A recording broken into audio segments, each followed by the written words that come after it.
I'm Jenna Miscavige. I was born and raised in Scientology.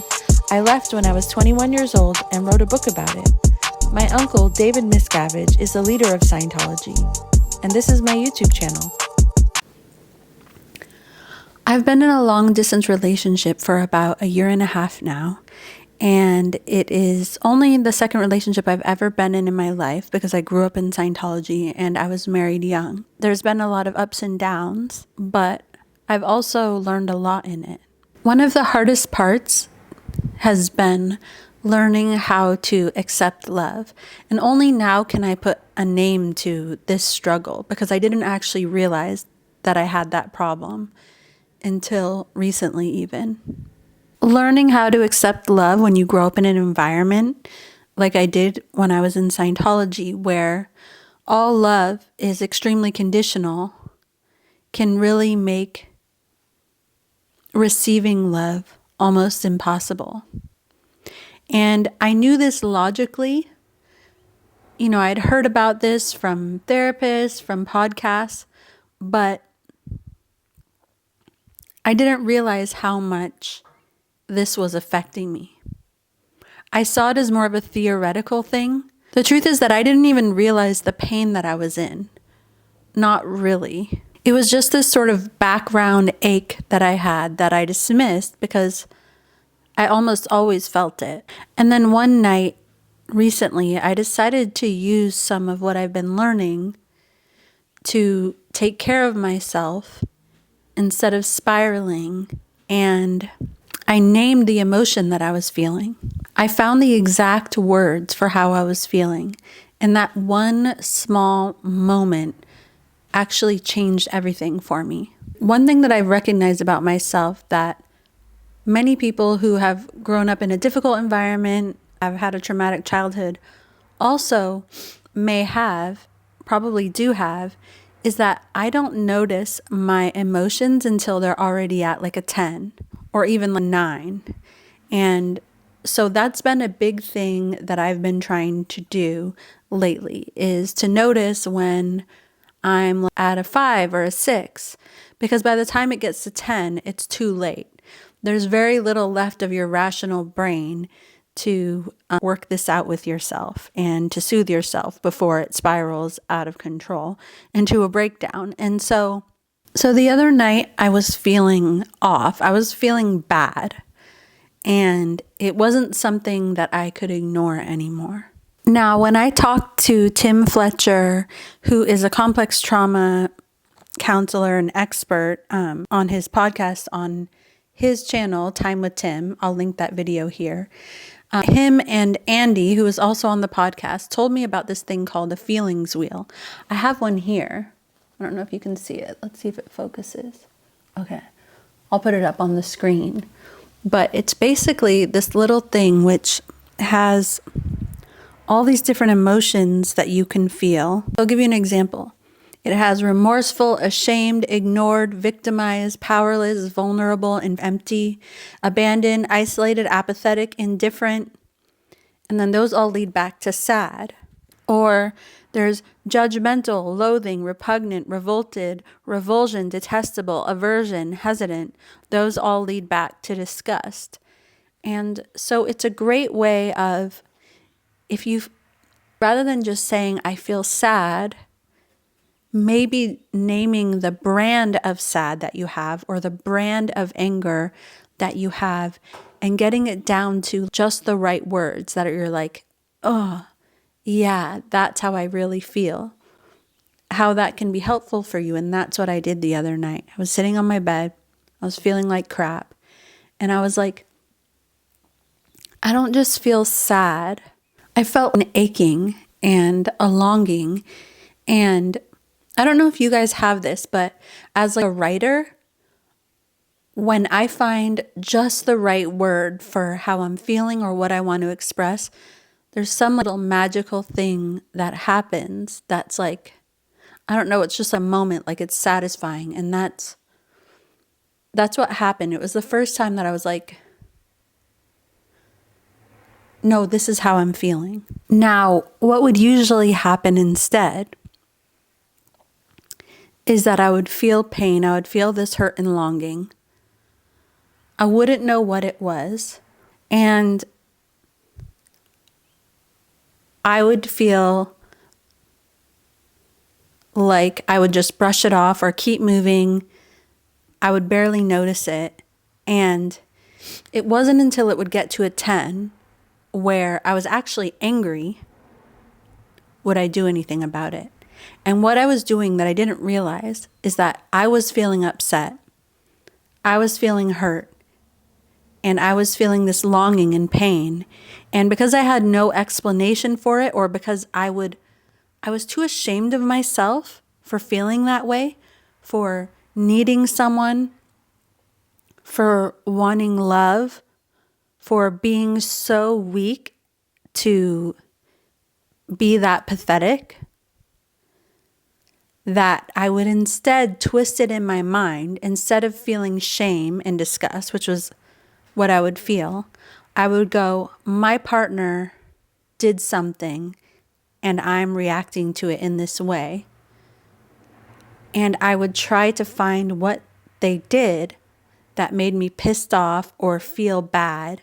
And I would try to communicate about it endlessly, which would result in fighting, when the truth is that I was just feeling an ache or longing because I was in a long distance relationship, and that's just part of it.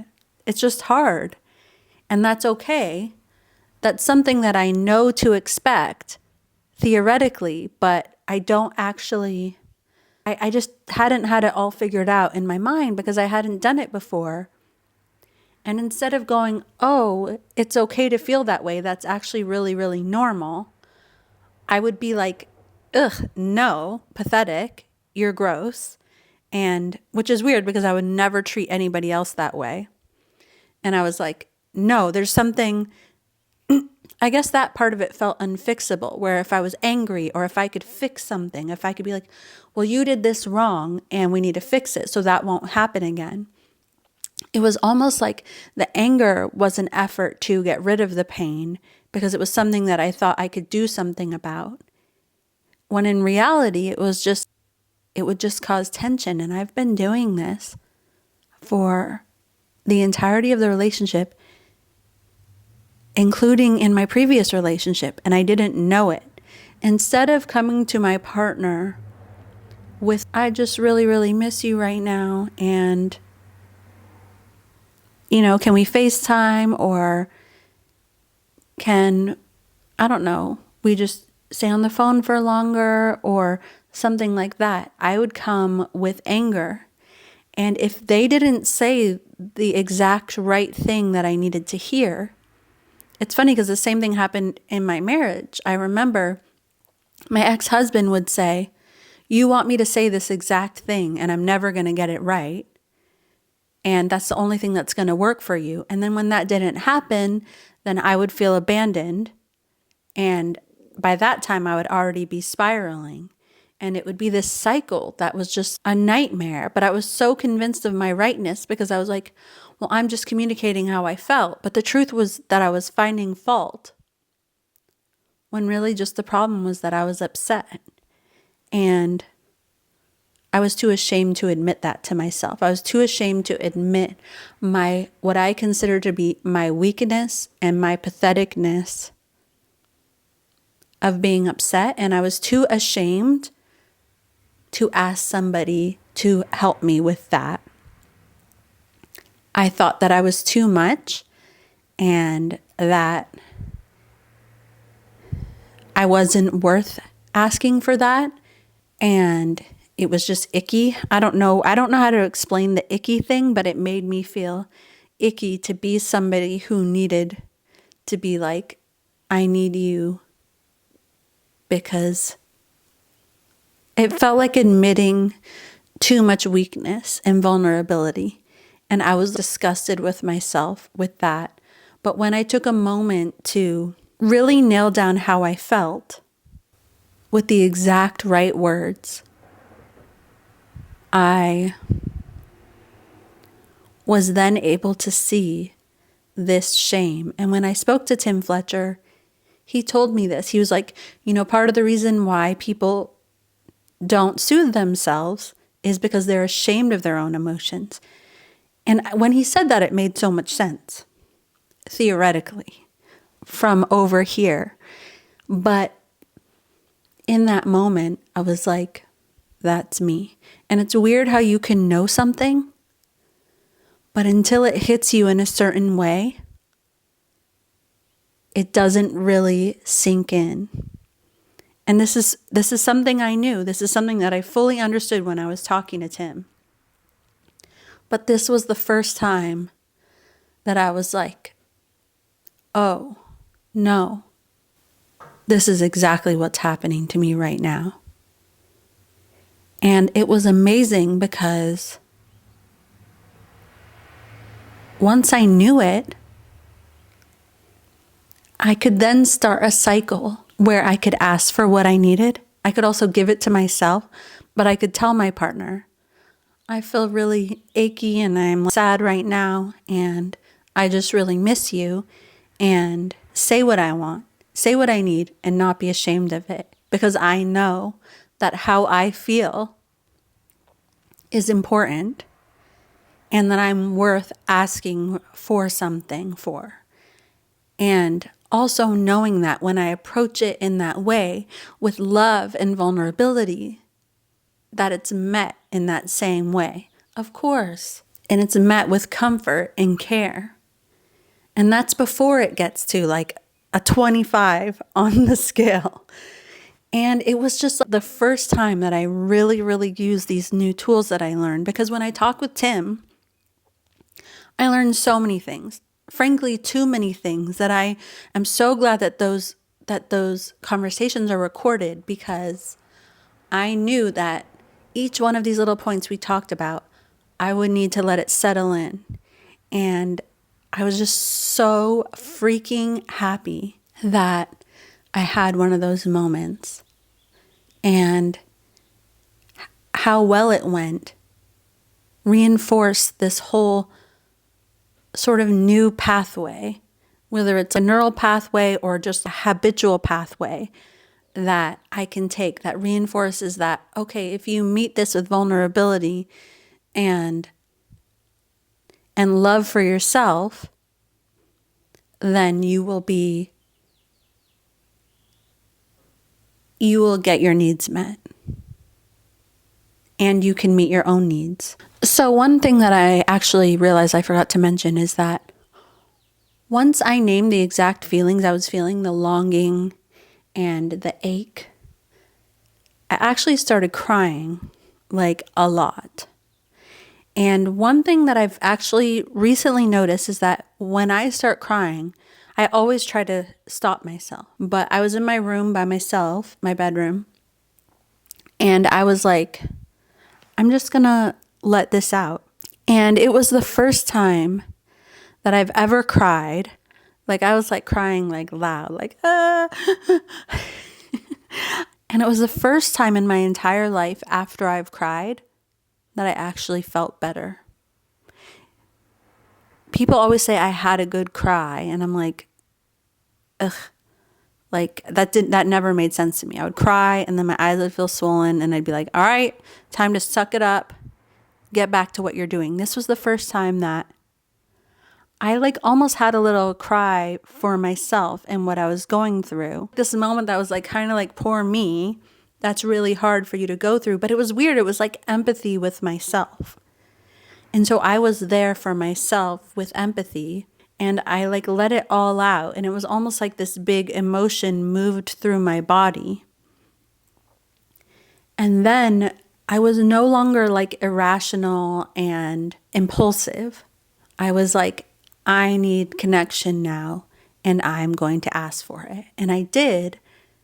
And it's just made, this little tweak has made such a big difference in my life and in my relationship. And I know it's just the start of a habit, but now it's almost like my eyes have been busted open. And I start to see in other little relationships, little conversations that I have with my kids or friends, that I was doing this thing where instead of admitting hurt or vulnerability or lack of understanding, I would feel shame about that, and then I would act out in anger. And it's just crazy how you can go through your whole life and never really know this about yourself until you're 41. When I was crying, I felt like I had all this built up tension for all the aching and longing that I'd had, and I just needed to let it go. And that's what happened. Now, the reality is that I'm in a long distance relationship, and there will always be some degree of pain in that. And that's okay. I know that. And the truth is, I'm used to pain, and many worthwhile things in life come with pain. And I almost feel like this relationship is here to teach me how I can take care of myself in these moments in a way that I've never been able to in my life before. Pain is okay and it can't be avoided.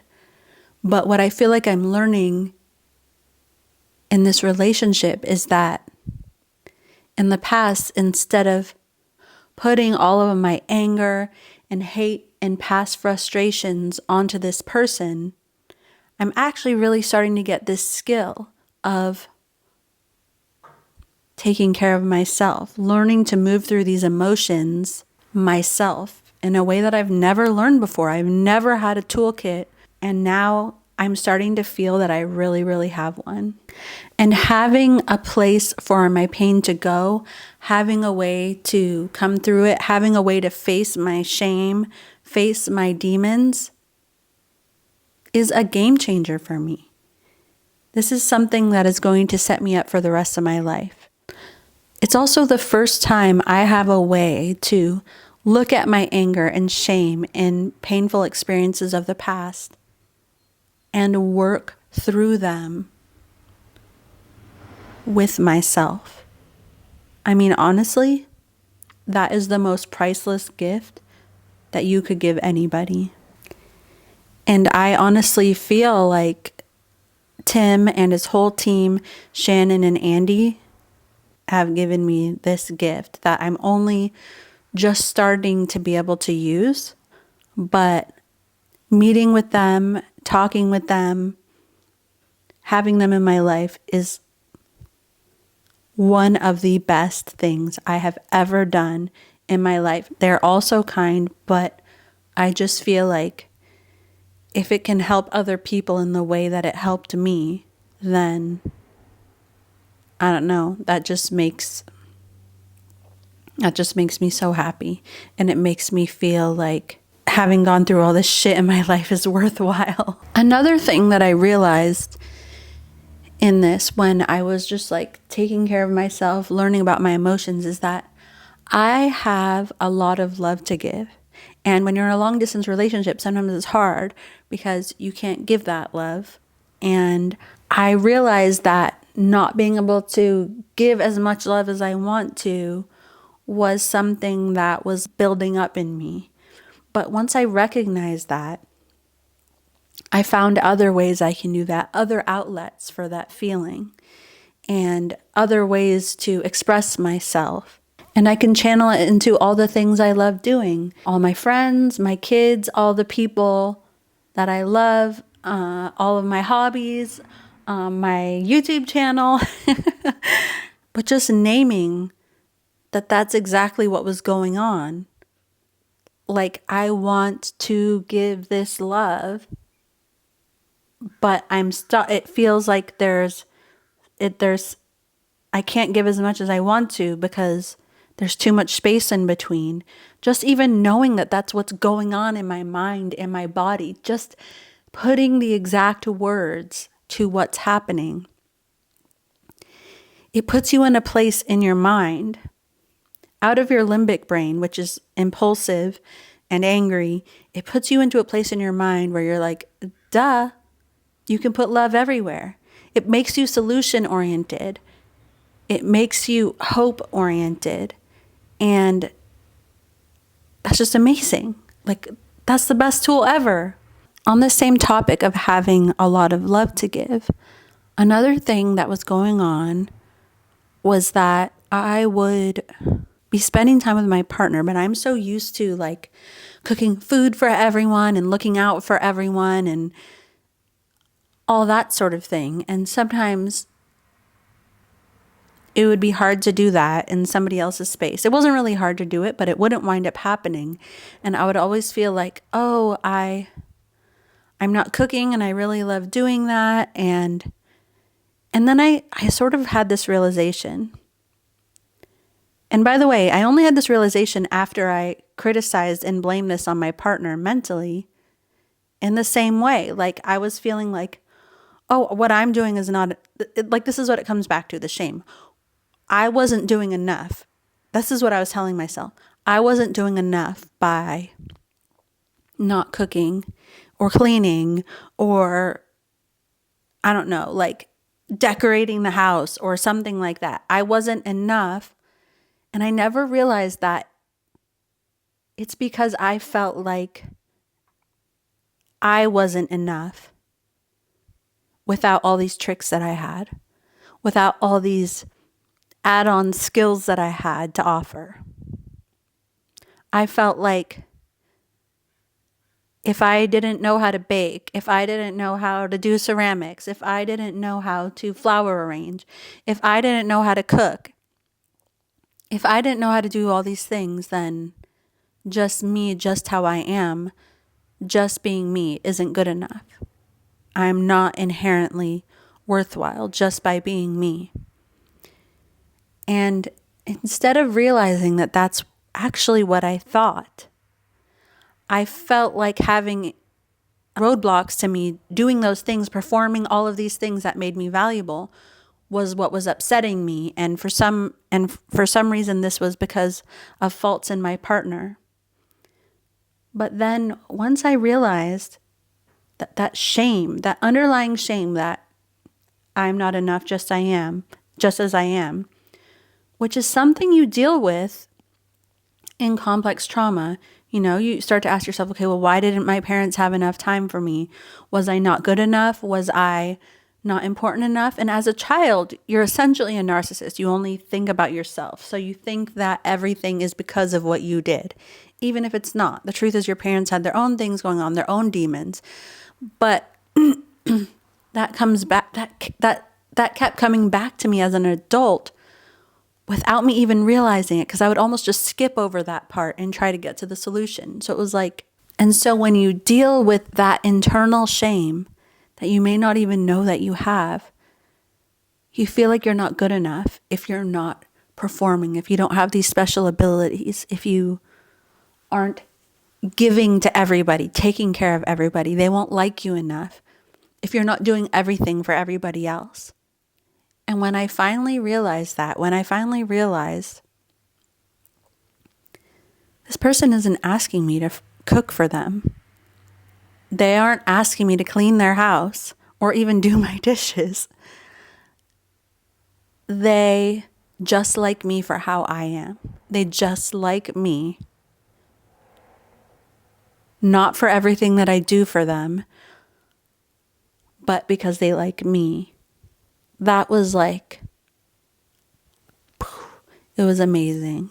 And now this has opened the door to me being able to accept love, accept that I'm lovable.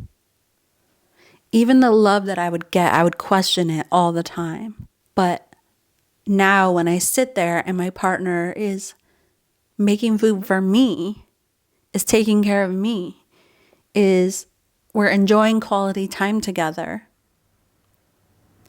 it's like I'm able to accept love and not question it constantly, not have this constant rat race going on in my mind that is literally like giving me so much anxiety, overthinking, not a single break all the time.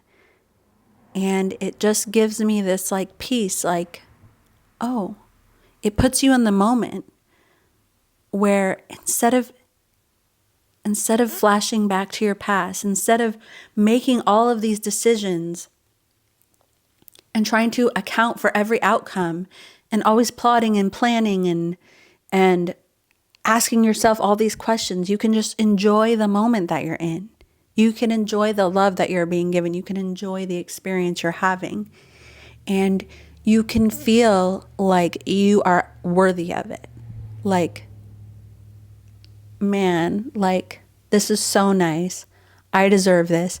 And getting rid of that shame and going through the grief that you need to for it, letting it move through you, opens the door for gratitude.